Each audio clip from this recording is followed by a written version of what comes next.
To West Asia, of course, the US election results are impacting the world over.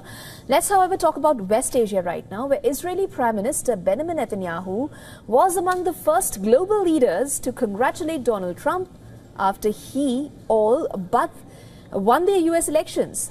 And Netanyahu called Trump's triumph history's greatest comeback. Well, Netanyahu's office did put out a statement saying that Trump's historic return to the White House offers a new beginning for America and a powerful recommitment to the great alliance between Israel and America.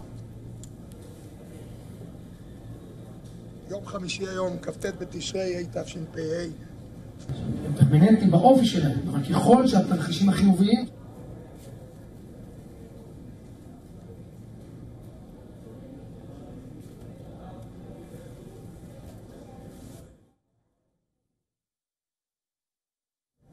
And like I mentioned, Anas Malik is still in Lebanon. Anas Malik, you are there. What are Lebanese saying about this election or the outcome of the election? Because Donald Trump has already declared victory. Is it a good thing for them? Well, there are mixed emotions, Eric. It won't be wrong to say, because for the Lebanese people, they're looking forward, or rather desperately looking forward, to a ceasefire that can be materialized. Remember, the election, the ceasefire process was stalled, or the negotiations or talks for a ceasefire were stalled because of the US elections. We're in Batroun right now, and what you see behind me from here, it's exactly 87 miles or 140 kilometers to the nearest Israeli border. On Friday, just 4 days back, on Friday is when the raid took place, where Israeli army said that it took in custody of a Hezbollah operative, Imad Ahmad.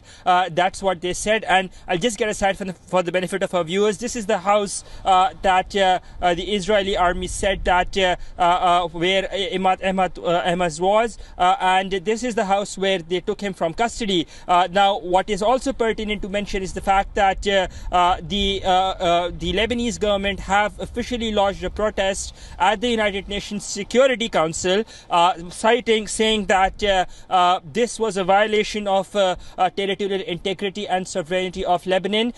We've been talking to people here in Batroun and in Beirut as well. Batroun is in the north. It's about 55 kilometers from main city Beirut, and there is some sort of hope with the fact that US President Donald Trump saying it out loud that there will be no more wars under his presidency. He will try to stop the wars. And so with that, there is some renewed hope that yes, indeed, it will materialize. His actions, he will walk the talk, and his actions will speak louder than words, and there would be some respite for the Lebanese people going forward. Eric? Well, Anas Malik, thank you. Stay with us because we will also link up with you and try and understand the dynamics of this region, because it has been the most talked about region, right. The West Asia region, and what is happening there, the wars that are happening there. There's optimism from very many people, including Americans, who say that a Trump presidency will sort of bring peace. Isha. All right. Very rightly pointed out, Eric, West Asia is very keenly looking at the next American presidency. And to throw more light on it, we are now joined by Alex Tryman. He's a CEO and Jerusalem Bureau Chief of the Jewish News Syndicate, and he joins us from Jerusalem. Thank you so much, Alex, for your time and joining us. How is Israel viewing the results? Give us a sense of that, because from what we understand as international viewers, so to say, of the conflict that's unfolding in West Asia, a ceasefire is what everyone's demanding and expecting. However, what are the two factions, if there are two factions in Israel? Are they Biden and Trump versus Kamala Harris, or were they Republicans versus Democrats? How is Israel viewing the next presidency? Well, Donald Trump is probably most popular in the state of Israel than in any other country.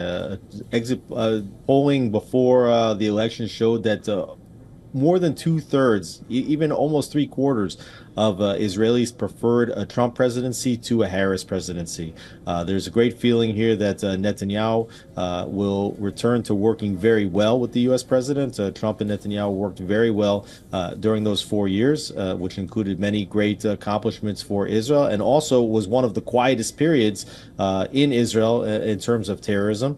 And the feeling is here that Trump will back Netanyahu and the IDF to win this war, win it conclusively and win it quickly, so that you can establish a long-term peace in the Middle East, as opposed to a ceasefire, which would leave Hezbollah and Hamas in power, almost guaranteeing future rounds of conflict. Well, Mr. Alex, now that you've mentioned winning the war, there are those people who say that now that Trump said that his presidency will not be with any kind of wars, we're talking about peace. We are talking about ending the war. Do you think that is something that Trump will be able to do in his 100 days in office? I think that this war can end within 100 days. I think that it's most likely with the Trump presidency that it is going to win with the conclusive Israeli victory, such that you will have peace for decades in the Middle East, as Hezbollah and Hamas understand that they cannot win and they cannot survive in the region. You will have a situation potentially where Lebanon is liberated from the evil grip of Hezbollah, where Gaza is now turned over to more peaceful individuals and factions to run the country, and hopefully that Iran's nuclear facilities will no longer be a threat to the entire region, including the state of Israel, as well as the United States of America, for that matter. Alex, I do not wish to sound like the bearer of bad news here, but would you perhaps say that the conflict in West Asia would take a different shape as opposed to it getting completely, ending, as many experts have pointed out, with the new presidency? I think it will end. I think that Trump was going to help Israel win the war. This is the feeling among the administration here, that they will work much more closely with Trump to end the war. Don't forget that Donald Trump ordered the killing of the Iranian general Qasem Soleimani, and that he has made many threats against Iran. The feeling here is that Israel has been slow walking its war through Lebanon and Gaza, in part because of the red lights that were put up by the Biden administration. Here, Israel hopes that it's going to have green lights ahead so it can finish the job as quickly as possible, because Israel wants this war over as quickly as possible as well. Mr. Alex, let's not forget that Biden is still in charge. He's still the president. And once Donald Trump is declared the president, he will take office in January next year. Biden has a gap of 2 months. Do you think Biden will be able to change something or flex his muscles as a president and say that, you know what, before I leave office, I want this war to end? Do you think he can do that?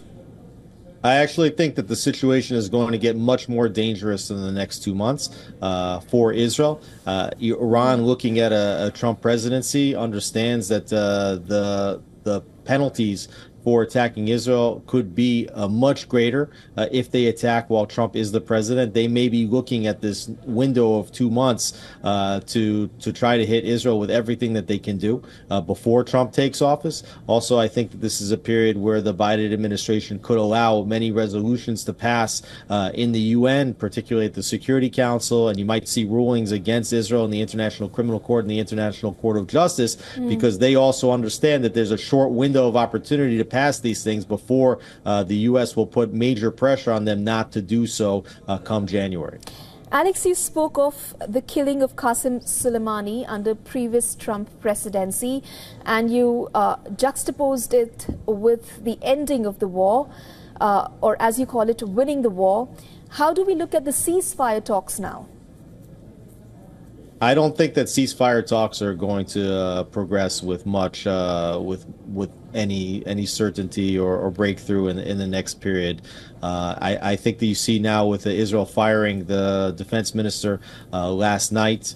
He was fired intentionally during the U.S. election in order to sort of downgrade the media publicity that move would get. Gallant was seen as working more closely with the U.S. administration among the war cabinet members than Netanyahu. I think that move indicates that Netanyahu wants to push this war forward and act in a much more aggressive way in the short term. So I don't think that that ceasefire talks are going to reach any sort of positive conclusion. All right, we've been talking to Mr. Alex Treyman. He's a CEO and Jerusalem Bureau Chief of Jewish News Syndicate. Mr. Treyman, thank you very much for your time and for talking to us today. Thank you. Thanks for having me.